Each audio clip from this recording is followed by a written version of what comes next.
thought you were cool. Leave my classroom! There was this teacher everybody liked. He's the kind of teacher that would sit with students at lunch and joke around with them. So one day during lunch, this group of kids is sitting with this teacher. It's a normal lunch and they're talking and laughing with him. Then everybody heads off to class. Well, I guess some students in the cafeteria that day trashed it, and the janitor was furious. Stupid kids making a big mess. I'm gonna complain. This janitor tells administration, everyone's talking. I guess this janitor really wanted whoever made this mess to get in trouble. Well, somehow, the cool teacher heard about this and blamed the kids he was sitting with. I was sitting next to Billy, Kevin, Kyle, Steven. They made the mess. Now, all those kids get called to the office. What, we didn't make the mess at all. Yeah, we were just eating our lunch, chilling, talking. No, yeah, we were sitting by Mr. Erickson. He can vouch for us. But the principal's like, well, kids, he's actually the one that turned you in. The kids feel betrayed. They go to his classroom after school. Yo, dude, why'd you tell the school that we made a huge mess during lunch? We were literally talking to you about GTA 6. Yeah, what? All the teacher did was this.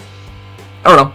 Now get out of my classroom. But that's not where it ends. All those kids went home. But the teacher personally called each and every one of those kids' parents to tell them that they trashed the lunchroom, which is a complete and utter lie. And that's the day all those kids learned a valuable lesson. Sometimes the teacher knows they're innocent, but it doesn't matter anyway. At this school during lunch, milk cartons were free, and they were all just sitting on this table. So one day, these 3 fifth graders, they stockpiled 20 milk cartons, shoving them in their backpacks, in their pockets, up their sleeve, and they take them out to recess. They walk over to the brick wall on the side of the building, and they just start chucking the milk cartons against the wall. Yeah, milk! Milk! The milk cartons are exploding, milk is spraying everywhere, a crowd gathers. Kids are cheering, they're watching this like it's a frickin' sporting event. Well, that's when somebody says, yo, the principal, he's coming! Oh crap!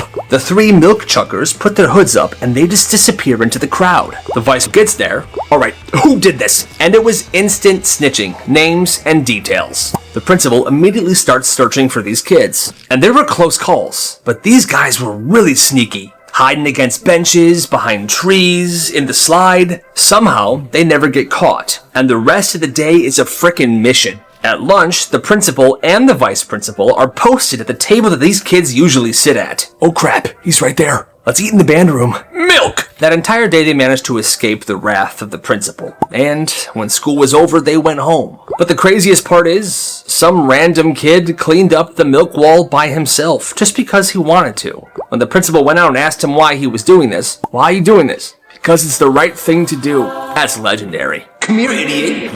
Not you again. Every single day at lunch, this same bully would walk by this kid. He would slam his lunch tray down and laugh.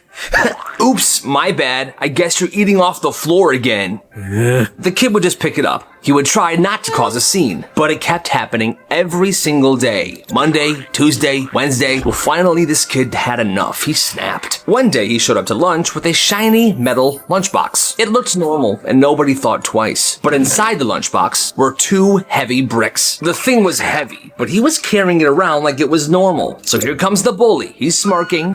Hey, let me help you with your new lunchbox, lunch boy. Oh, okay. And just like every other day, the bully smacks the lunchbox. But right as the bully's hand hits the lunchbox, the kid lets go right above the bully's foot. My toe! I think it's broken. Oops, my bad. And the bully's toe was broken, but it was his own fault. After that day, he did not mess with this kid ever again. Yeah, good. For some reason, in the middle of class, he pulled out a classical guitar, and he began playing classical guitar music in front of everybody. He was probably trying to show off his guitar skills in front of the students. Well, some kid in the back was whispering during it. Dude, last weekend was so freaking fun. That squirrel was awesome. Well, Mr. Thorne heard this. It was during the most delicate part of the song. He took a guitar, and he threw it right at this kid. It hit the wall and shattered. The guitar was expensive too, and the teacher just broke it. Everyone was stunned. Mr. Thorne then began to walk to the back of the classroom towards the kid. Mr. Thorne then reached down, grabbed the metal legs of the desk, and flipped the desk with the kid still in it. The kid was now pinned under the desk, and he was crying. The rest of the class still stunned. Mr. Thorne then walked back to the front of the room, looked at everybody and said, "Page 42, now." And he expected everyone was just gonna do it. But no, the kid who was flipped walked out, got the principal came, and Mr. Thorne was fired. And yeah, that makes perfect sense. This is my house and my rules. This one dad ran his house like a frickin' business. Instead of allowance, there was a chore system. Every Sunday night, he'd post a list on the fridge. Vacuuming, dishes, mowing, even stuff like wiping down the baseboards. Alright kids, this is your work week. Everything must be done by Friday. And here's the catch. If something wasn't done, or it was done poorly, you would owe him $5. And no, they weren't losing allowance. They didn't get an allowance. They would actually owe him $5. So Friday after work, he would come into the house. He had a clipboard, and he would check every single thing that he put on the chore list. Your bedroom trash can was still full. There was grass clippings all over the yard. That's $10 total. Didn't matter if you had a job or not. If you were in debt that Friday night, you had the weekend to figure it out. Or else. One of his kids ended up mowing 3 neighbors' yards. Another one was begging for shifts at the local ice cream shop. Hey, can I please work a few hours today? Who are you? And if you didn't pay him by Sunday night, he would start taking stuff. Game controllers, headphones, even his kids' bikes. There was no limit. And that has to be the craziest thing I've heard in a long time. They lost him during a thunderstorm. The backyard gate swung open and their dog was gone. For weeks, they searched. They put up posters everywhere. They called different shelters. Nothing. Then one afternoon, they're driving home. Daughter sees something. Mom, that's Milo. Same golden fur, same curled tail, except a new collar. They pull over and they walk up to the door. Milo! His name's actually Charlie. He's cute though, huh?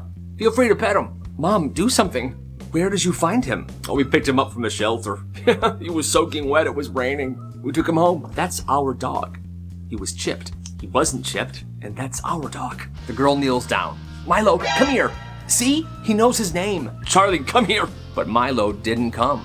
He was so happy to see his real owners. Quick, get Milo in the car. We're leaving now. Hey, wait. And they took the dog and they sped away. Honestly, I would have done the same thing. That's my freaking dog. That dude was seriously trying to keep him. That's messed up. This is a super unique school business. So this dude would make end of the year videos.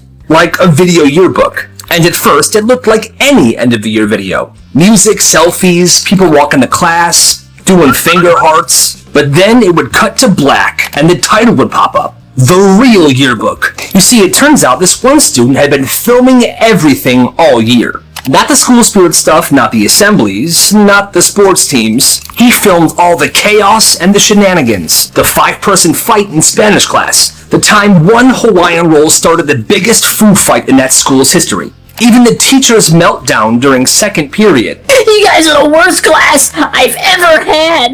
Screw you!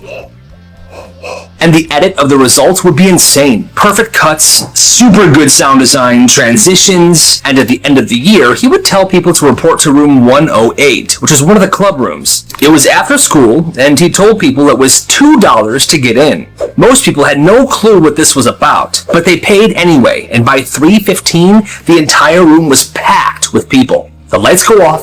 It's silent. He presses play and the projector goes. The video starts and it's epic. People are laughing, they're cheering. They're losing their minds. It was all the crazy stuff that happened that year in one perfectly edited video. When it was over, somebody said, Yo bro, that was awesome. Run it back. But he didn't. Instead, he pulled out this Tupperware container that was filled with flash drives. Each flash drive had the file of that video on it. And he sold them for $10 each. Guess what? They sold out and he made absolute bank. He did this exact same thing for a few years after this. And then he stopped. But seriously, what a genius idea. You gotta respect this kid's hustle. This kid's an evil genius. At this school at the end of the year, they had a kindness award. The person who would win this kindness award would be given a $50 Dairy Queen gift card, 5 homework passes, and your picture on the wall of the main office. Well, the thing is, the person who won was voted on by a random committee of teachers. 5 teachers, different every year. So 2 months before the vote, this kid hatches a plan. He finds out who's on the committee. 1, 2, 3, 4, and Mrs. Stevens is the last one. Perfect. Once he found out, he starts doing the most calculated acts of kindness in front of each and every one of the teachers on the committee. For one teacher, he holds the door open for her every single morning. Ah, yes, good morning, Mrs. Stevens. Oh, how nice. Good morning, good morning. That's right, I'm nice. Another teacher, he brings in a plant labeled for your mental health and hands it to her. Here you go, Mrs. Johnson. I thought you would like this. Oh my god, I love plants. How kind are you? That's right, I'm kind. What was that? Nothing. Don't forget to water it. Bye. One time, during lunch, he stands on a table and gives a speech about gratitude. And then after that, he walks around the cafeteria picking up trash, helping the janitors. It wasn't even subtle. One time, he handed a granola bar to one of the teachers and straight up said, "Here you go, for kindness." Well, aren't you just a nice student? And at the end of the year, he frickin' wins, and it's by a landslide. And that day, after school, he took that $50 Dairy Queen gift card and he spent it all on himself. Needless to say, he had a terrible stomachache the next day. But hey, you gotta respect the hustle. It happened during lunch. A kid in a black hoodie walked to the center of the cafeteria. He unzips his giant duffel bag, pulls out a gallon of milk, and dumps it right there on the floor. Then he heads to a different part of the cafeteria, pulls out another gallon of milk, and dumps that on the floor. He's just dumping milk all around the lunchroom. Pretty soon it's total chaos, and a kid slips and sprains his wrist. Then the janitor runs in and points at a kid. It was him, right there. What? He was pointing at Owen, this quiet kid that never did anything wrong. He just happened to be wearing a very similar black hoodie, but he was just sitting there eating his lunch. It wasn't him, but they pulled him out of the cafeteria. He went to the office, he had to call home. They told him he was facing a 10-day suspension and a possible disciplinary hearing in front of the school board, and other students tried to help. It wasn't him. Owen wouldn't do that. He was just eating his lunch. This is not fair. But the janitor said he was sure. Black hoodie, same build. It was him. I'm positive. It took 3 days for the school to finally pull the security footage. And it wasn't Owen. They saw the real kid do this and run out the side door. And in the footage, there was Owen, sitting there, eating his lunch, peacefully. And the school dropped everything. No hearing, no suspension. They apologized, but Owen never forgot what he went through. And he hates that school to this day. Yeah, I would too. Picture this, first day of high school, a new teacher walks in. Cool looking guy with the mustache. He starts roll call. Billy, here. Carl, I have milk in my backpack. Steven, here. You must be the kid that still sleeps in that blue race car bed, huh? What? The kid was confused because he actually did sleep in a blue race car bed. So he started thinking that this guy's a total creep, but he forgot about it. Maybe it was a lucky guess. Well, as days go on, there were more and more things this teacher was saying. How's Rufus, Steven? Has he still got that stomach infection? How did you know that? This reminds me of when your mom was talking about the cat and when he ate the light bulb. Hey, Steven, how was that Twinkie last night? I know you snuck one from the cabinet. Was it 2 a.m.? 2 a.m. Twinkie? Kid's absolutely freaked out. The next day he's in class, scared of what he's gonna say today, when all of a sudden, his dad comes out. Hey, how we doing? Johnny. Steven, we got you. Yeah, we got you, son. What? Turns out this kid's dad and the new teacher go to the same gym, and one day they got to talking, and the dad's like, oh, you're starting at Gilchrist teaching this year, huh? Yeah, 5th grade. Oh, my son's in 5th grade. Oh, nice. What's his name? His name's Steven. He's in your class? I have a great idea. It was all an elaborate prank. Kid was definitely relieved, but he's not too happy that now all of his classmates know that he still sleeps in a blue race car bed. This game was banned from the school. It was a game called Get Down, Mr. President, and it worked like this. Anytime, anywhere, somebody could yell, Get down, Mr. President, and every kid in the area would have to put their finger to their ear, like this. Kind of like how Secret Service agents do. But here's the thing. The last person to put their finger to their ear would get tackled by everybody in the area. Gosh darn it! Get 'em! It would be a full-on dog pile. In the hallways, courtyards, band practice one time. It got so bad that one day a kid was tackled into the water fountain and the water fountain fell off the wall. Water was spraying everywhere. One teacher joined in one time and tackled a student. He was then fired, obviously.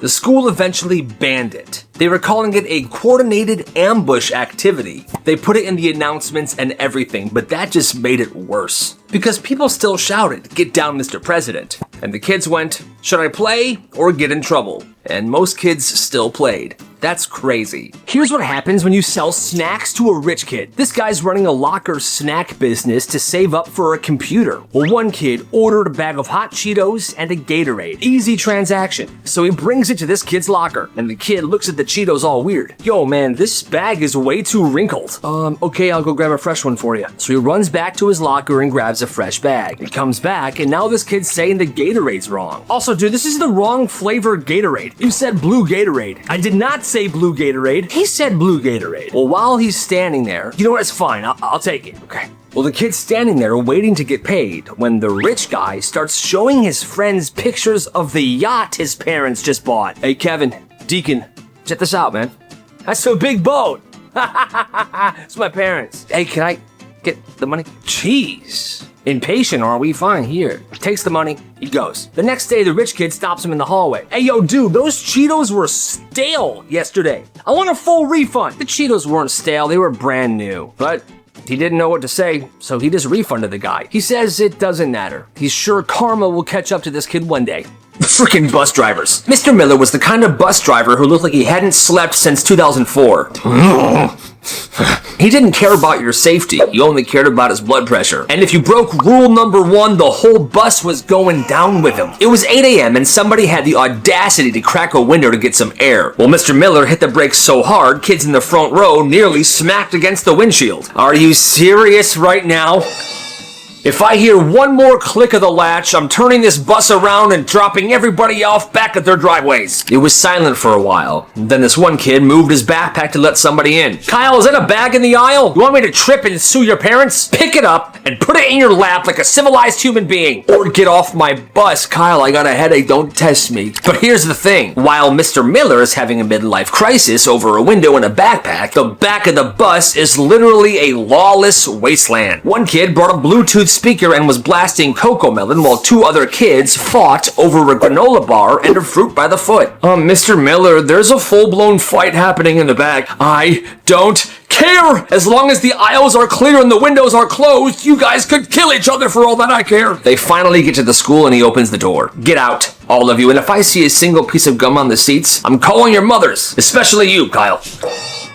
That's why you gotta watch out for those bus drivers. Most school pranks involve a mess or a splash, but the great invasion of 2024 was silent, and it only cost $20. It started when an 8th grader found a bulk listing of sticky googly eyes on the internet. Oh, I'm getting these. And he brought those to school, and he recruited 6th graders. I'm giving each of you 500 sticky googly eyes, and you are to put them everywhere. They were his 6th grade deployment team, and by the next day, the school had eyes everywhere. The fire extinguishers looked surprised. The water fountains were looking suspicious. Every single locker had eyes on it, watching students as they walked down the hallways. Yo, dude, there's eyes everywhere.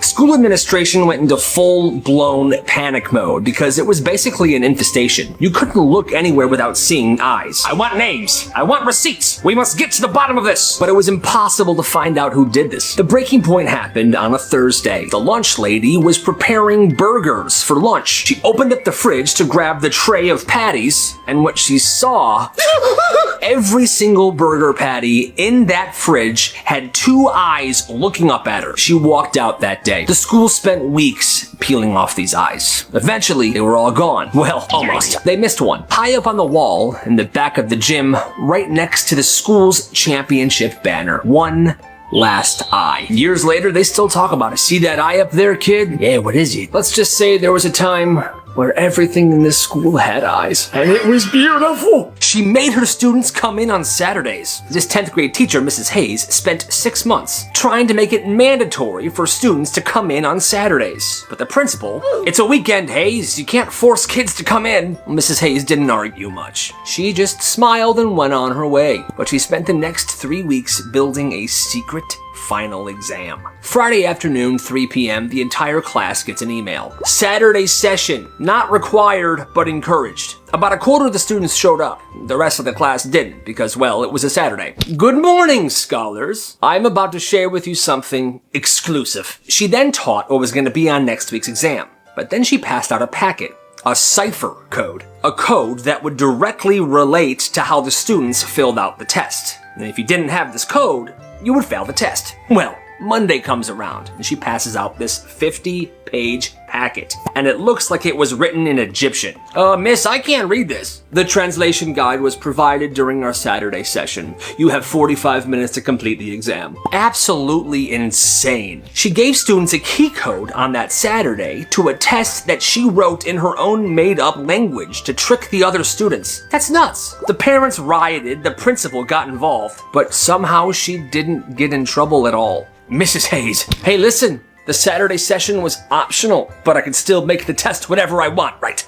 And I guess she was right. That's crazy. My home office has a window, and it directly faces my neighbor's living room window, 3 feet away. That was Toby. And for 6 months, Toby has not worked a single day without being watched. Every morning at 9 a.m. as Toby's sitting down at his desk to begin his work from home assignments, a tabby cat named Barnaby would take his position in his neighbor's living room windowsill, directly across from Toby. And the cat wouldn't sleep. He would just stare at Toby, right in his eyes, every day. It kind of creeped him out. It was this cat's routine. Well, by month 3, Toby kind of snapped. He decided if the cat wanted a show, he was gonna give him a show. It started with Toby finding a video titled Video for Cats, and he turned it around and faced it right towards Barnaby. Well, Barnaby wasn't impressed. The next day, Tony danced for Barnaby. It wasn't good, but he danced. Barnaby perked up. You could tell. He was responding to this. Well, the next day he put on a puppet show. I'm a puppet. Me too! Oh look, there's a cat! Now I also want to mention that Barnaby was an indoor-outdoor cat. One night as Toby was going to the store, he opens his front door and he sees a dead mouse sitting there on his porch. He got rid of the mouse, but every day after that, he kept receiving more and more items. A neighbor's gardening glove, a Hanes sock, a literal $1 bill. So he installed a camera doorbell to see what was going on, and he found the culprit. It was Barnaby, leaving gifts for Toby every night. It was like he was paying him for this entertainment he's been receiving. And ever since that day, Toby and Barnaby were best friends. Barnaby always sat in that opposite windowsill. Toby was always at his desk working, until one day Barnaby wasn't there. Toby was concerned. The next day, again, Barnaby, nowhere to be seen. So he goes over to his neighbor's house, knocks on the door. Barnaby had passed away. And Toby was heartbroken. Rest in peace, Barnaby. Every school had a dead zone, a room in the basement or a locked corner of the gym where chairs and desks go to die. Most people see a pile of trash, but to Mr. Henderson, it was a gold mine. The school budget for furniture was pretty much zero. If a chair leg snapped or the top of a desk cracked, it wasn't getting replaced. So for a decade, the chair graveyard grew. They see a mess, but I see a spare heart for the chair in room 203. Mr. Henderson didn't just guard the room. He was pretty much a furniture surgeon. He had a specific system. When one chair broke, he knew which piece to grab from the graveyard. He was swapping around parts like he was Frankenstein. See, this one can be saved, but this one's too far gone. Except that leg is looking pretty nice. I'll take this and I'll put it here. It's fixed. Well, the legend started when a group of 10th graders tried to steal a few chairs. So they go into this graveyard. Quick, grab one. So they tried to grab a few chairs, but this is when it happened. They pulled out one chair and the entire mountain collapsed right onto them. And Mr. Henderson was in the corner of the room watching. Well, boys. Trying to steal my stash? He obviously helped them up and gave them a few band-aids for their scrapes. And the punishment for breaking into the room and trying to steal the chairs, they had to reorganize it and stack everything back up perfectly. You gotta love Mr. Henderson. Most teachers use seating charts to help keep the peace, but Mr. Miller used his in a different way. For the first month, Miller studied the room. He figured out exactly who was best friends and who couldn't stand each other. Then he released a mandatory seating chart. Okay, everybody, this seating chart is law, unless somebody has an offer. That's when he introduced the daily waiver. For the price of a premium snack and a cold drink, one student per day could buy their way into the seat right next to their friend. But that's the catch. He only did one trade per class. And it was actually kind of fun. The students loved this. Every morning it was like an auction. So he has to pick out the best of the snacks. I have Takis and a Capri Sun. Nah. I have milk and tuna. No, I got Airhead sour strips and an Orange Crush. Deal. And that's what he did the entire year. The kids thought it was pretty awesome, so in turn, they respected him, and the behavior was pretty good. The principal thought he was a genius, and Mr. Miller always had the best snacks. This kid, let's call him Steven. He spent an entire year saving up. We're talking birthday money, pulling weeds, every $5 bill he could find. He didn't use that money to buy games or food or candy or nothing. He bought a gallon of slate gray paint, some shelves, a desk, and some other things. He spent his entire spring break sanding the floors of his room, painting the walls, setting up his desk and his computer, all by himself. By the time he was done, he had the best room in the entire house. I did it. Stephen then went to a 3-day science camp. Well, on Sunday, when it was over, he gets dropped off back at his house, and he enters through the garage. And in the garage, he sees it. His desk, his bed, his shelves, just sitting there in the middle of the garage.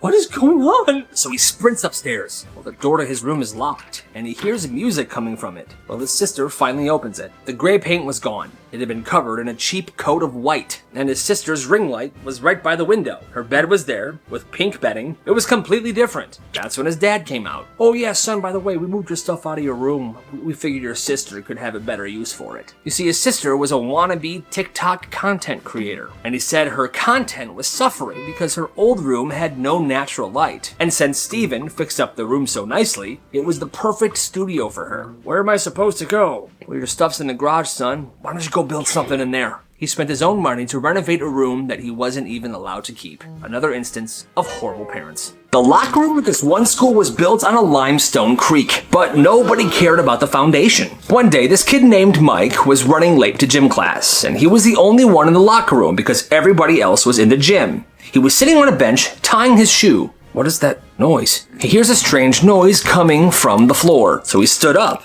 and he felt the ground kind of dip. He realized the floor definitely didn't look right, so when he goes to the gym, he tells the PE teacher, "Coach, I think the floor in the locker room is moving and it made a loud noise." But the coach did not care. "Oh, you scared of the floorboards now, Mike? The floor isn't moving, you're going crazy." Now everyone's laughing at him. You know what, actually? Get down and give me 20 push-ups right now. So now, middle of the gym, everyone's standing around Mike as he's doing push-ups. Mike's afraid of the floor. Isn't that right, coach? Shut up, Billy. At the end of the push-ups, Mike stands up. The coach gives one last word. So from now on, stop being so frickin' soft and get to gym on time. But right as he said that, a loud crash was heard throughout the entire school. They go to the locker room. Oh, look, coach. The floor had collapsed. There was a 5-foot wide hole, and the lockers had fallen in it. It was a frickin' sinkhole. Mike was right. I think Mike was right, coach. You got something to say to me, coach? Yeah. Everyone evacuate the locker room. And he never apologized to Mike. But it all started because they had a substitute teacher, and Henry was sitting in the back of the classroom. He was minding his business. And the substitute came in that day strict for no reason. He scanned the classroom, and he saw Henry in the back. He sees 2 small devices in Henry's ears. "Hey, you! Give me those headphones now." Okay. He didn't argue, he just handed over the devices. The substitute then took these, put it in the drawer, and began teaching. About 10 minutes later, he needed a volunteer. "Okay, one of you come up here. You know what? How about you? In the back. Henry." No response. "Since you wanted to listen to music all class, why don't you come up here and help me?" Still nothing. He then lost it and walked straight to Henry. "Hi, hello? Why are you ignoring me?" "Oh, you were talking to me?" "Yes." "I'm sorry, I can't understand you, sir. You made me give you my hearing aids." This dude had confiscated Henry's medical necessity, and boy, did he feel stupid about that. "Well, why didn't you tell me?" "I don't know, you seemed real strict about it." He returned the hearing aids right then and there, but he never returned to that school. Yeah, I wouldn't either. There's a big difference between Oak Street and Oak Avenue, and it changed this one kid's life. He was told to meet at this house for a study group. The address was 124 Oak Avenue, but when he put it in his GPS, he put 124 Oak Street, which is a completely different house. Pulled up, he went to the door and he knocked.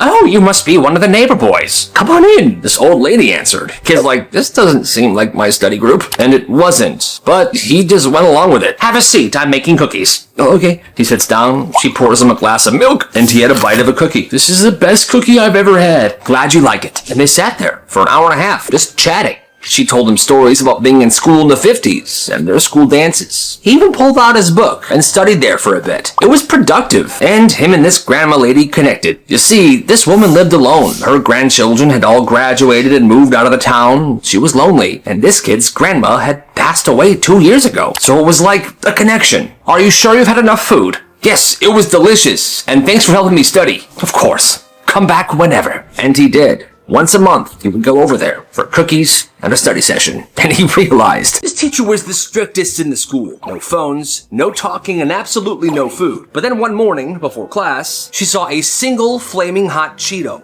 perfectly taped to the middle of her desk. What is this? She peeled the snack off, put it in the garbage, and monitored the room incredibly well that day. Nobody came forward. The next day, another Cheeto, taped with a single piece of Scotch tape on the pencil sharpener. Another one. The next day, another one taped to the back of her chair. The day after that, it was taped to her escape key on her keyboard. What is going on? She had no idea who was doing this, and it was messing with her badly. So she went to the school principal and the people in charge. And they're like, okay, settle down, it's just Cheeto, but I'll make an announcement. The principal was young and new, and he was about to make a major mistake. Good morning, students. Whoever keeps taping single hot Cheetos to things in Mrs. Gable's room, please stop. Uh-oh. He made that announcement to a middle school. What happened next? Dozens of students thought it was hilarious and started doing the exact same thing. There was flamin' hot Cheetos taped everywhere. Library books, school trophy case, the gym scoreboard. So the school tried to kill this joke for Mrs. Gable, but instead they accidentally started a cult. The taped hot Cheeto cult. And there was nothing they could do about it. The only thing that kills a trend is time. And it took some time. This school prank lasted for 2 years. It all began at this high school when a single rubber duck appeared in the school's water fountain. And nobody thought much of it. It was just a random duck. Who cares? Until the next day, 2 ducks. Then 4, then 10. By the end of that week, there was rubber ducks appearing in every sink, every toilet, and even in students' lockers. Teachers were losing their minds. The principal, she was done. She kept saying on the intercom, whoever's responsible for the ducks, speak up now, please. Silence. Nobody confessed. So they gave up. They figured it would eventually sizzle out. But here's the thing, it never stopped. For 2 years, rubber ducks would randomly appear in the craziest of places. Ceiling tiles, inside the vending machines, somehow. One duck even appeared in the vice principal's car. It became a legend, till this senior year. It was graduation. The principal was giving her speech when suddenly a banner dropped down. What was on the banner? A single rubber duck. This kid walked to the front of the stage and said, "It was me. It was always me."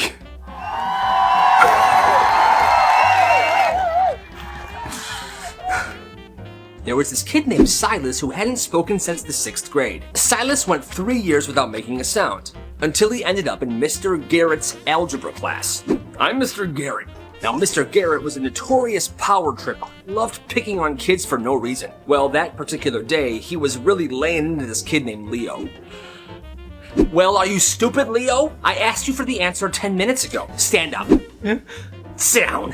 Now, Leo was a freshman, and he had a stutter. And on that day, he was clearly on the verge of a full-blown panic attack. The teacher was being ruthless. And the class was silent as well. They were like, this is super uncomfortable. The teacher's still laying into him. How did you even get through middle school? You are the dumbest student I've had in years. Well, that's when the class heard a scrape, like someone's chair being pushed out. It's Silas. He's standing up now.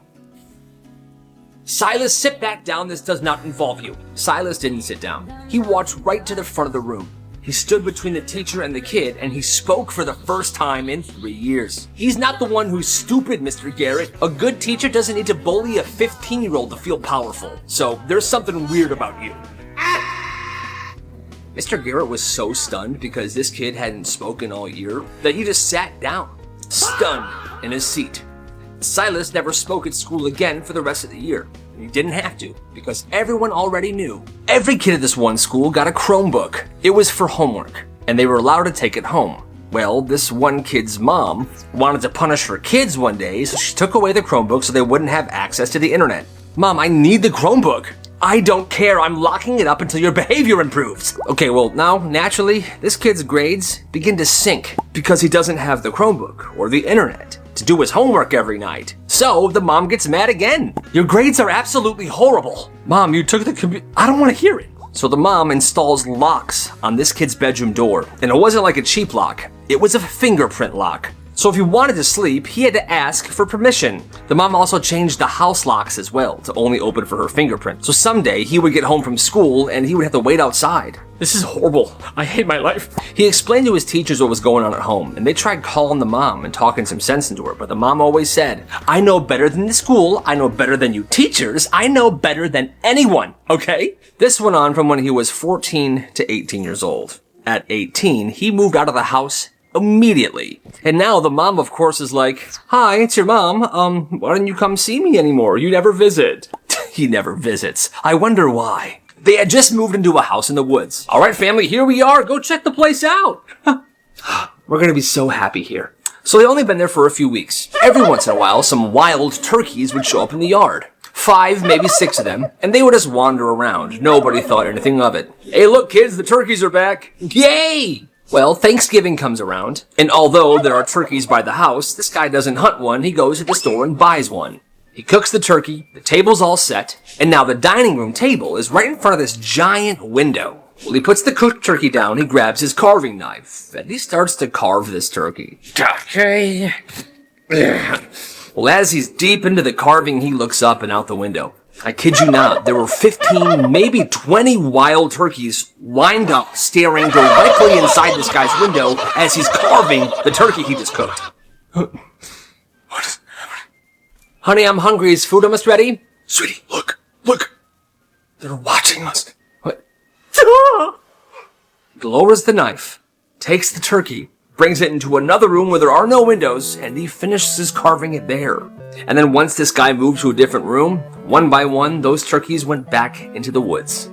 That is wild. It's senior year, middle of class, when all of a sudden people hear, look, a horse. People step out into the hallway and they see it. There's a horse just trotting down the hallway. The principal gets on the intercom and is like, everybody stay in your classrooms. Yeah, nobody listened. Kids are pouring out trying to see. They got their phones out. Yo, whose horse is that? The funny part is this one teacher, he encouraged it. He told one of the kids in his class, hey, Billy, come here. Yeah, what's up? Dude, I dare you to go ride that horse. Okay. So now you have this horse trotting down the hallway, a bunch of students standing to the side, filming it, and this one kid jogs up and hops on the horse. People are losing their minds, and at this moment, the horse is heading right for these big doors in the edge of the school, and students run up and they open the doors. That's when the kid who jumped on the horse is like, go! And he gallops right outside the school. Now, the school was right next to these farms, so that's obviously where the horse came from, but this kid just goes. He's now outside of school on this random horse that somehow got in, galloping around fields of corn. And honestly, that would be the best day of school ever. Everybody called this one kid weird. Haboscabolinda. Huh? He didn't talk much, he ate lunch by himself, always wore the same hoodie. Then there was this other kid named Mason. And Mason wasn't just a bully, he was the biggest bully in school. I'm kind of the frickin' man. He would flip people's ears in the hallway, kick people's shins for no reason. He would sometimes give kids actual swirlies in the toilet. Well, one morning, Mason's at his locker before first period, and he grabs the combination lock. He feels something. He looks at his fingers. It's brown. Thick. He sniffs it. What is this? Someone yells, bro, why are your hands brown? What is that smell? Bro's got poop on his hands. Mason starts wiping it on his jeans, but it just makes it worse. Now his jeans are brown. Dude, you're gross. Turns out somebody covered the combination lock to his locker with dog poop that morning. By third period, everyone's calling Mason Poop Hands. Yo, you see that guy? That's Poop Hands. And that nickname sticks. For 2.5 years, guess who was the person that put the poop on that locker? The weird kid. I know I'm weird. Sometimes people need to be humbled. He didn't tell people about that for years, but when they heard, they all thought he was a legend. And people still call the bully Poop Hands every now and then.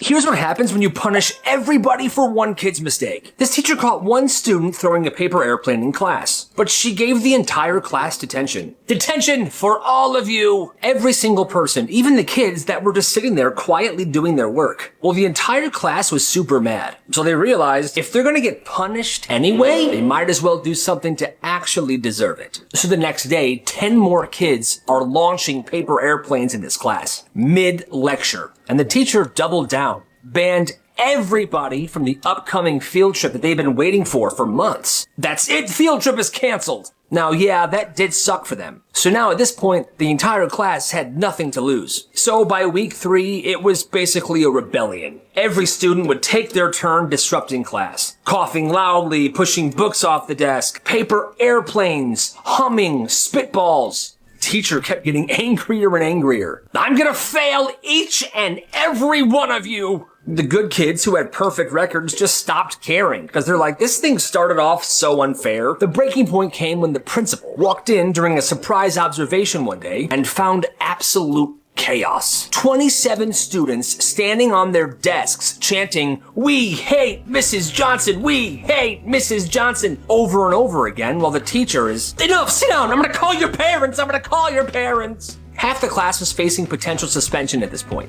The principal immediately removed the teacher from the classroom. They did some digging, parents demanded meetings with the school board, and at the end of all of this, that teacher was let go. Well, she retired. Because it turns out if you erase the difference between innocent and guilty, everybody just picks guilty, because at least that way you're having fun.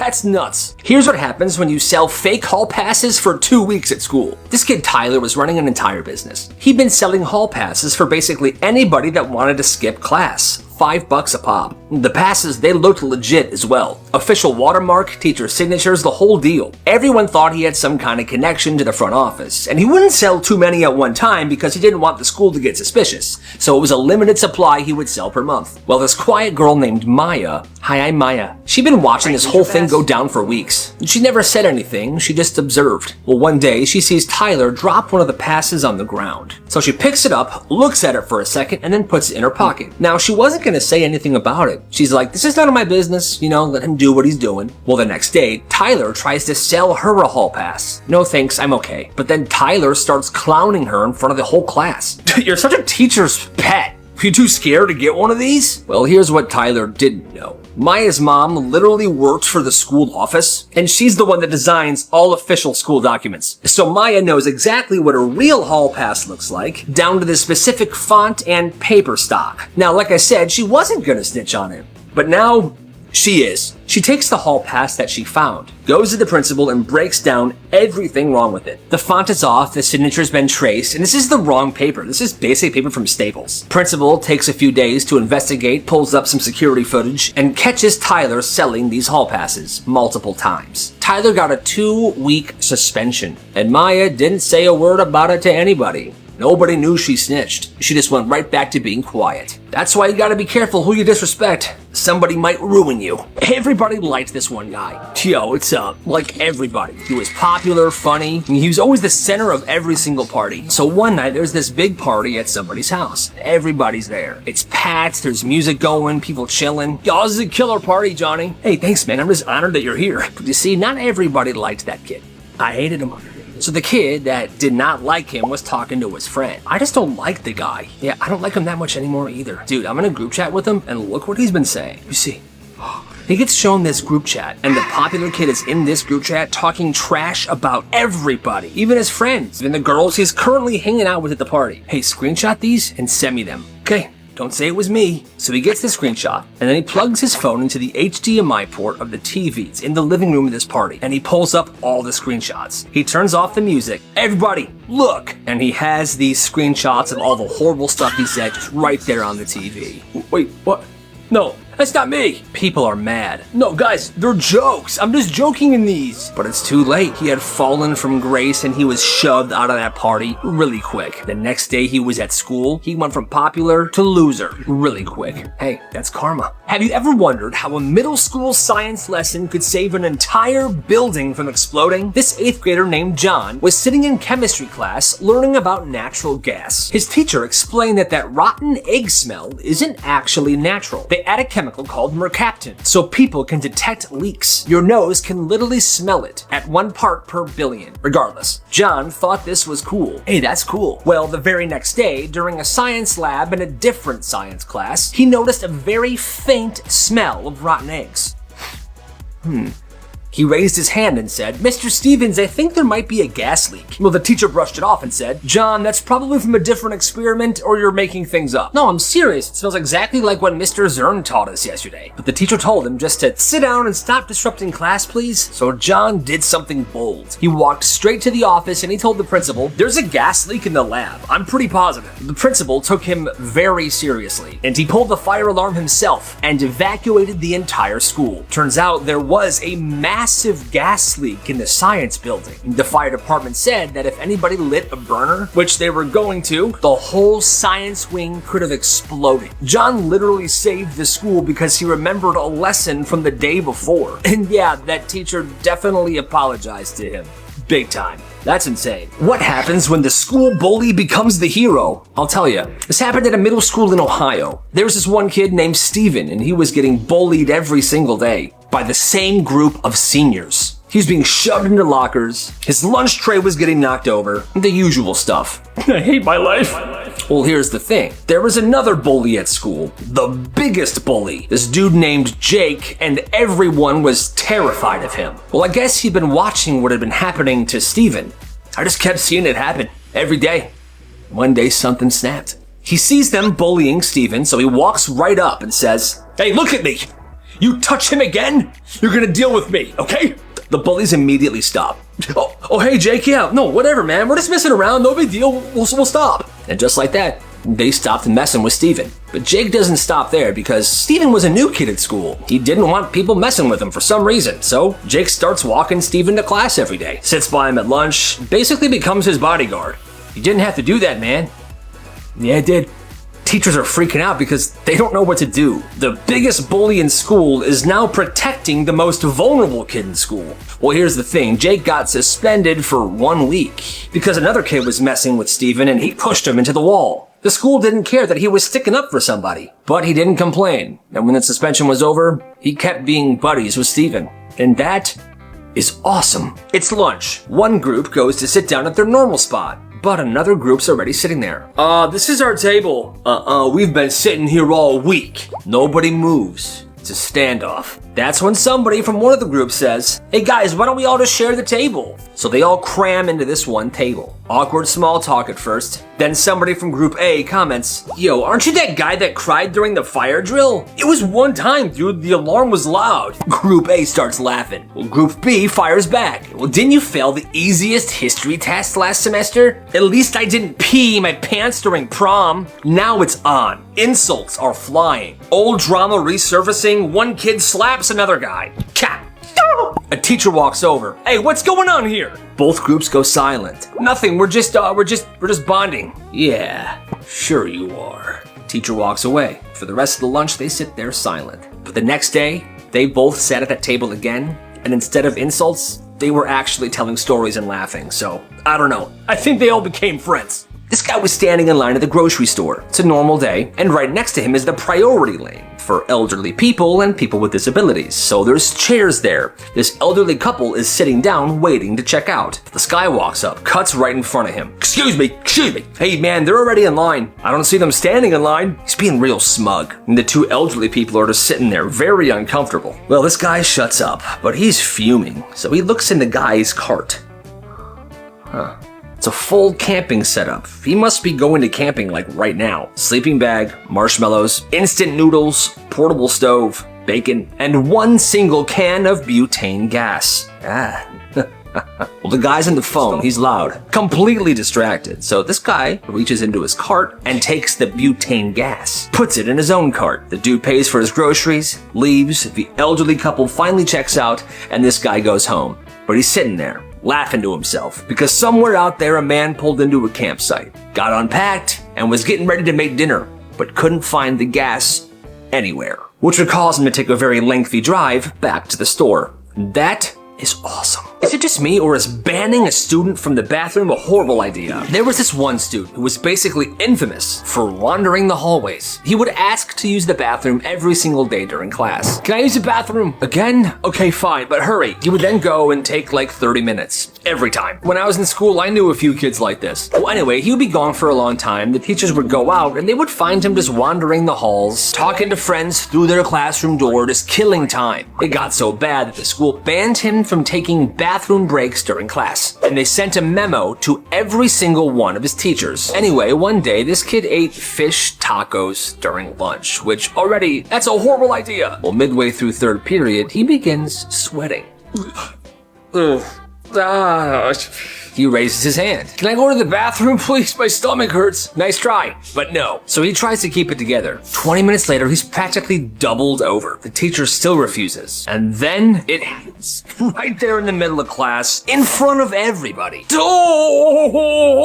And it's a frickin' mess. Turns out the kid had actual food poisoning. But he wasn't the only kid to get food poisoning. Other kids also had it. But they were allowed to go to the bathroom. He wasn't. The school ended up settling in court with this kid's parents. And they got a good amount of money. Turns out, it doesn't matter if the kid was wandering hallways or skipping class, banning them from the bathroom is not okay. But it didn't matter how much money his parents received in the court case. He was still made fun of for the rest of his time at that school. That is messed up. This kid's a diabolical genius. There is this kid at one school named Theo, and he had a connect at the front office. Bada bing, bada booty. What? Now his school's lost and found was always stacked. People lose stuff constantly. Phones, AirPods, expensive jackets, you name it. So, come here.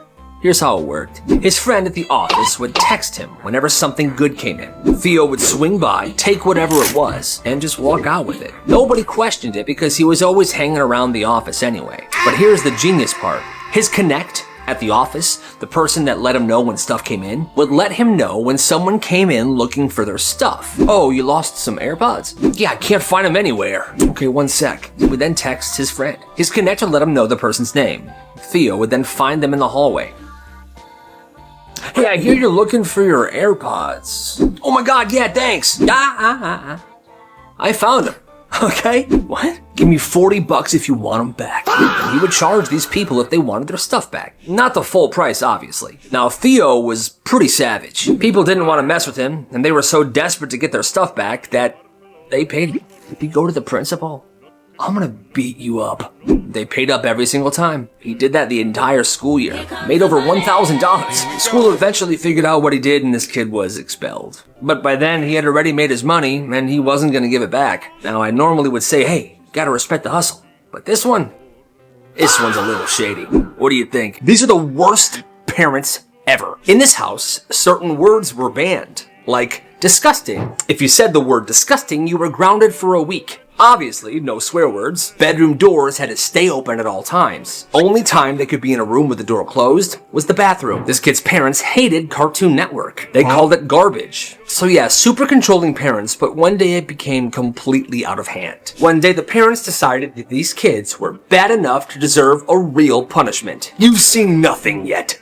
So the sister was 14, the brother was 12. The parents made them gather every single item in their bedroom. Clothes, pictures, diaries, toys, childhood keepsakes. Their parents made them bag this stuff up in trash bags. And then they marched them outside to a giant burn pile. March to the backyard.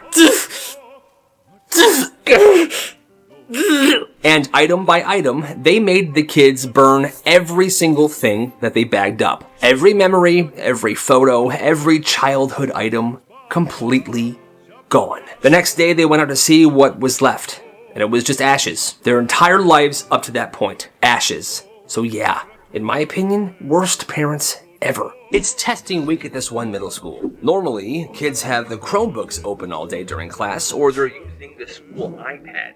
And as you can imagine, the kids have TikTok tabs open, they're playing games, YouTube is paused somewhere. Well, this week, the teacher says, no Chromebooks or iPads all week this week. The kids are like, what? She then says, we're just gonna be watching movies. Now, when I was in school, that would be the best thing you could hear. There'd be cheering. But this room goes tense. So we're just gonna sit here and stare at nothing? Miss, we're gonna be so bored.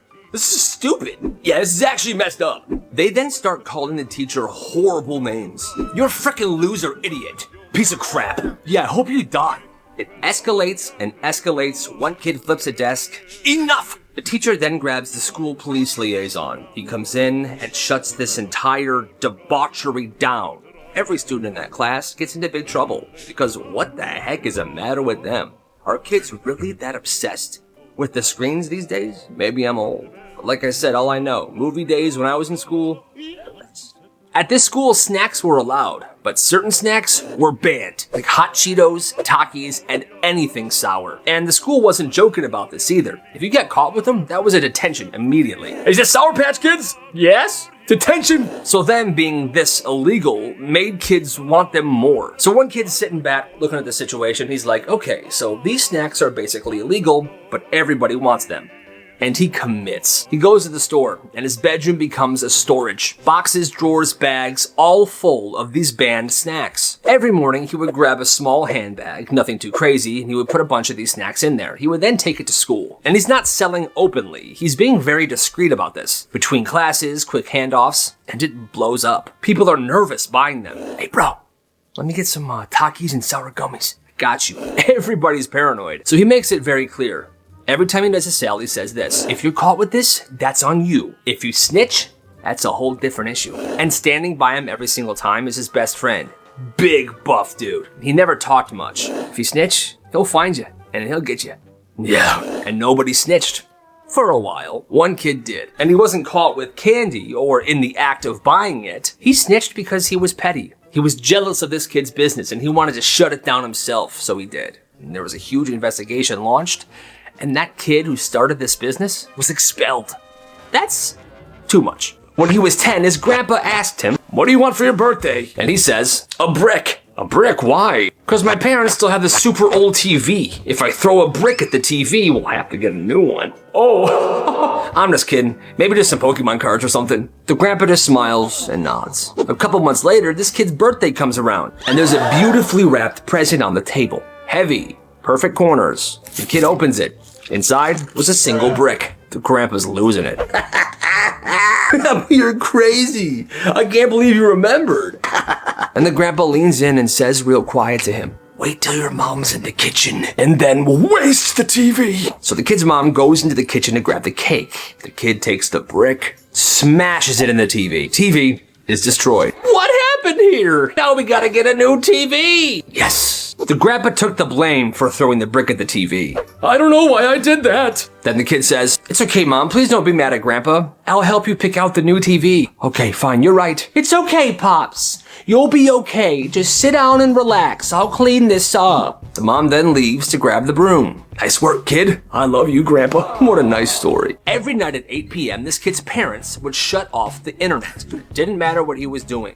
And to turn it back on, you had to have the password. Homework, group projects, whatever, it didn't matter. At 8 p.m., the Wi-Fi was getting shut down. At first, he's mad, like this is not fair, but then he realizes the neighbor's Wi-Fi signal is very strong, and they're very old, so there wasn't a Wi-Fi password. He begins doing his homework on their Wi-Fi by his bedroom window. Okay, perfect. It works. But then like winter hits and the signal gets worse for some reason. Dang it, connect, send! Don't!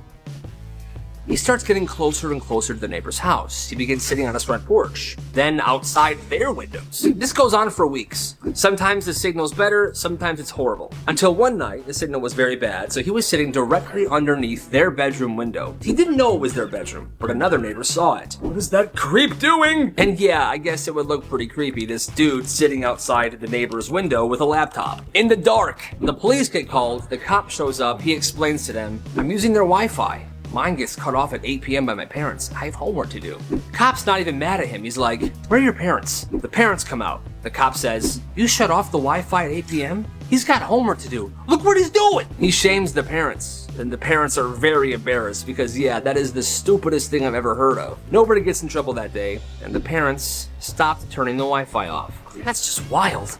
It started small. This kid brought a few things from home that day. A headphones, a hoodie, and some random collectibles. And somebody jokingly goes, "I'll trade you my Jordans for those headphones." He says, "Okay." And that's the moment it clicks. The next day he comes to school and that duffel bag he brought of stuff is heavier. And he starts telling people during lunch to meet him in the bathroom. And everything he had was up for trade. "Okay guys, line up. Here's what I got. What do you got?" And the value is negotiated right there on the spot. A hoodie for a watch for AirPods, AirPods for a portable speaker shaped like SpongeBob SquarePants, a portable speaker shaped like SpongeBob SquarePants for a porcelain plate that someone stole from their grandma's house that's worth a lot of money. Okay, I think we all did good today. We happy? Yep. Perfect. By week 3, there's a huge line of people holding random objects trying to trade with this kid, because the best part is you were never sure what he was going to bring. Some of the stuff that was traded included shoes in a plastic bag, electronics, gift cards, jewelry. Bro, that's a PlayStation 5. I know. Now say you wanted something nice, but the thing you had to trade didn't equal the value. Okay, I'll trade you this for that, but tomorrow you gotta bring me something else to make it even. Deal. So now there's credit on the line. And that's when it gets dangerous, because if someone didn't follow up with their end of the deal, there was arguing, fights, full-blown bathroom brawls. And then came the bandits. Bigger kids that stormed into the bathroom one day and stole everything. "Hey, Pipsqueak, give us the stuff." I knew I should have hired security. That's another lesson. Always hire security. The school then gets involved in a pretty major way. Suspensions, confiscations, meetings with parents who are finding out for the first time that their kid traded their family heirloom for a freaking SpongeBob speaker. That bathroom was closed down for the rest of the year. But nobody ever forgot that underground trading post in the school bathroom. After class one day, a teacher tells him, "Tomorrow, I need you to come to my office hours." "Oh, like right after school?" "Yes." And he's actually excited. At home, he tells his mom, "I got a thing for class tomorrow after school." He tells her it's office hours, and he thinks it's a party. "Ooh, office hours, that sounds fun. Let's go to Costco. We'll have you get some cookies to bring." So they go to Costco. She buys some cookies, chips, some plates. Next day after school, he's walking down the hallway with a plastic bag full of these snacks, and he's excited. He knocks on the teacher's door, smiling, and he goes in. "I didn't know how many people were coming, so I brought extra." "What?" She looks at the food, looks at him. "What are you talking about?" "Office hours." She closes the door quietly and says, "We're here to talk about your failing grade." It's not a party?" "No." He sits down, defeated. He talks to the teacher, and they have a plan to fix his failing grade. And as he's about to leave, "All right, well, thanks. I guess I should go do my homework." And, "Wait, I can't let you waste all the food. Let's bring out the cookies and the chips. Let's have a little party, just us two." "Okay." And for the next 15 minutes, they sat there and ate cookies and chips and just chatted like two human beings. And then he went on his way. Hey, actually, that's a good teacher. In elementary school, this guy had one friend. I have one friend. It's me. But the thing is, this kid got bullied a lot. So whenever his friend hung out with him at school, his friend would also get bullied. "Dude, whenever I hang out with you, your bully also bullies me." "I know, I'm sorry." So they made a rule. They wouldn't hang out at school. They wouldn't hang out at recess. They weren't friends in class. They only hung out after school where nobody could see them. That's messed up. So at school, this kid was pretty much alone. Well, one day during recess, a popular kid asked him if he wanted to kick a ball around. "Hey bro, you want to play kickball with me?" Sure. This was completely out of nowhere. He was shocked. This never happened to him. Well, they started actually having fun. That's when the popular kid said this. "Dude, this is fun, man. You're not as bad as your friend says you are." What? Turns out that kid's friend was bullying him behind his back, starting bad rumors about how bad of a guy he was, being a complete two-faced jerk. He stopped talking to his friend altogether, even after school. And he actually became pretty good friends with the popular guy. "Hey, what's up, Carl? Bro, leave us alone, man. We're having a conversation." "Yeah, jerk." What a horrible friend. She's 20 years old, still living at home. She's in college. That's me. She's got 5 younger siblings. Almost every single day, she is the one cooking, cleaning, and driving the kids around. In this house, that's just how it works. Well, one night she gets home late. Her class gets done at 7:30. Normally she's home by 8, but on this day she stayed to talk to the professor a bit. No big deal, right? But she came home late. Walks in the house around 9:15. "I cannot believe you." Her mom is super mad. The sink's full of dishes, there's no dinner, one of the kids had to be picked up from practice by somebody else. The mom says, "You are absolutely useless." Excuse me? Her feelings were obviously hurt because she is definitely not useless. She does so much for her family every single day. Well, after her mom said that, she didn't fight. She just went right to bed. The next morning, she doesn't wake anybody up like she usually does. She doesn't drive anybody to school. And she doesn't make dinner that night. And then she does it again and again and again. And the house starts failing. Dishes are piling up, laundry doesn't get done, kids are missing school. Now everybody's angry at her. This is your fault. This is your fault. Useless. Milk. She realized all these things she was doing were expected of her. And when she stopped doing it, nobody stepped up to take over. They blame her. And shortly after that, she moved out. And her family hasn't talked to her since. That's messed up. This kid had a fish allergy, and he always told his mom, "Mom, I can't eat fish, I'm allergic." And he's not like die allergic, but if he has fish, he'll get sick. Headaches, vomiting. But his mom refuses to believe him. "No, you're not. Eat the fish." She would force him to eat the fish, saying that he's not allergic, and then when he does eat it and gets sick, she gets annoyed. "Oh my God, you're dramatic. Clean up after yourself." Well, one night, the mom's hosting a big dinner party. This kid is 9 years old. Everybody's eating. His mom hands him a fish fillet in front of all the guests. "Here you go, sweetie. Eat this. Let me know how it is." "Mom, I told you I can't eat fish." "That's not true. That's not true, everybody. Eat the fish." That's when the kid realized, okay, I'm gonna eat the fish. He eats the fish. Everybody's watching. 10 minutes later, he walks back into the kitchen. "Oh, did you like the fish? You want more, I bet, huh?" "No, Mom, Pukes all over the mom and the table. The guests are shocked. "Oh my God, clean up an aisle fish." "Milk." Now you can see it in the mom's face. She wants to explode. Kid's like, "Do it, Mom. Everyone will see who you really are." But the mom can't. Not in front of all her guests. So she flips.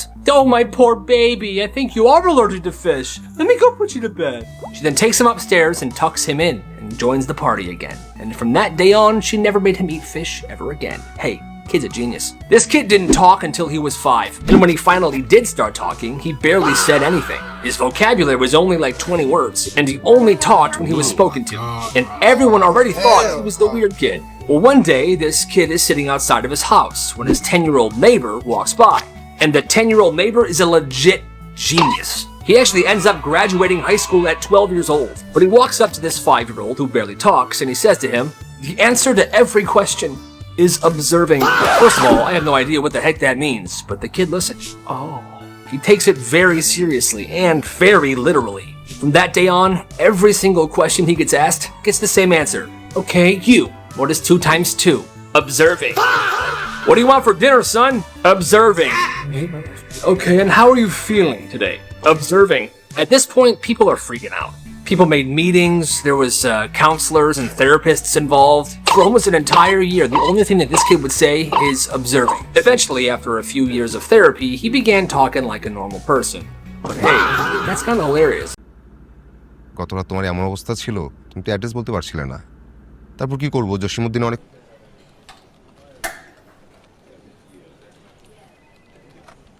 কোথায় নিয়ে যাবা আরে তুমি ভুলে গেছো আজকে না তন্ময়ের বাসায় পার্টি আমরা তো সবাই মিলে এটা চলছে না সবকিছু একদম নীরব খুঁজে সেটাই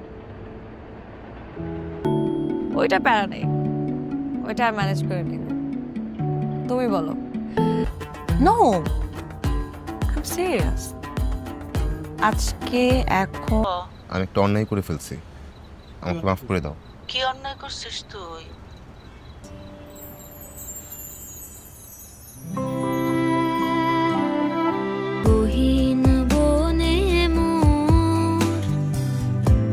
শুধু বাসার সবাই ভালো আছে এসো ভিতরে এসো সুমন ভাইয়ের ছেলে সালমানের সাথে যদি বিয়েটা ছিল না বলে ফেলো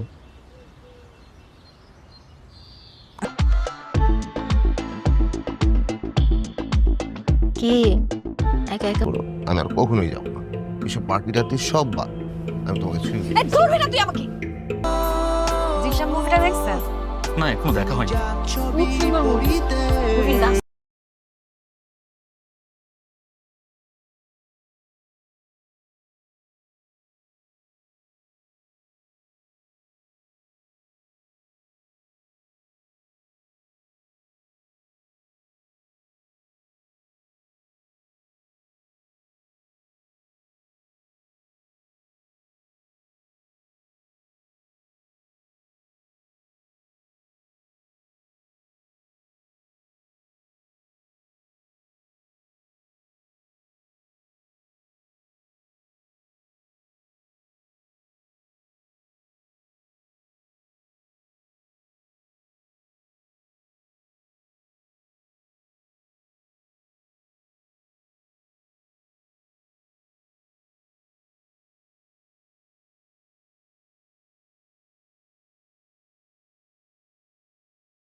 কিভাবে খবর পায় ওরা আমরা আসার আগে আগে সেইটা খোঁজো, নাইলে এই সিন্ডিকেট ধরা যাবে না।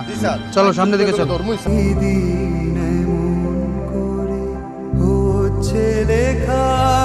200 টাকা।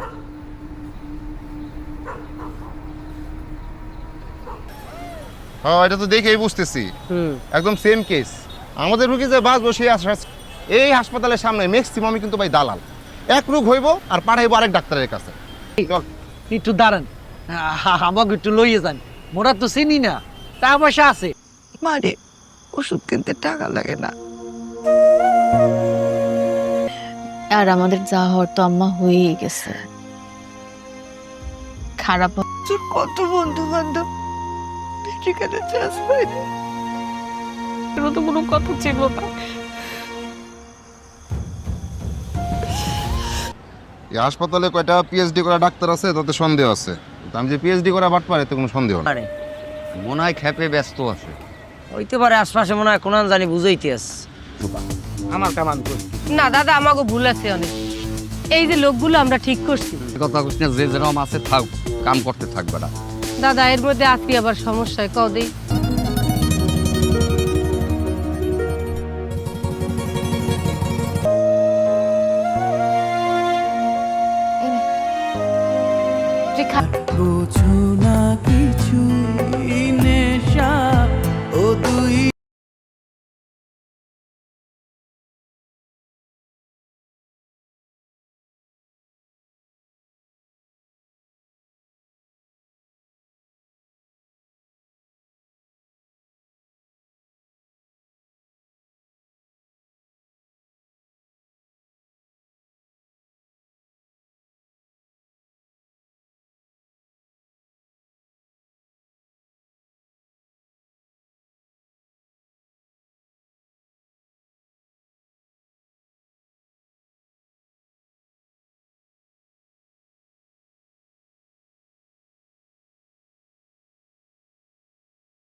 আমি চাই তুমি ভালো থাকো।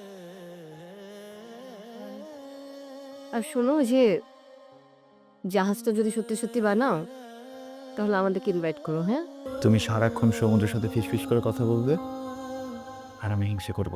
আমার হয়তো একটু সাহস বেড়েছে, বোকা ছেলেটা প্রেমে করেছে। আর বিড়ি নিয়ে গেছে, বিড়ির প্যাকেট একটাও ছাড়ে নাই, সবগুলো দুমড়ে মুচড়ে বের হয়ে চলে গেছে। খাবো কি?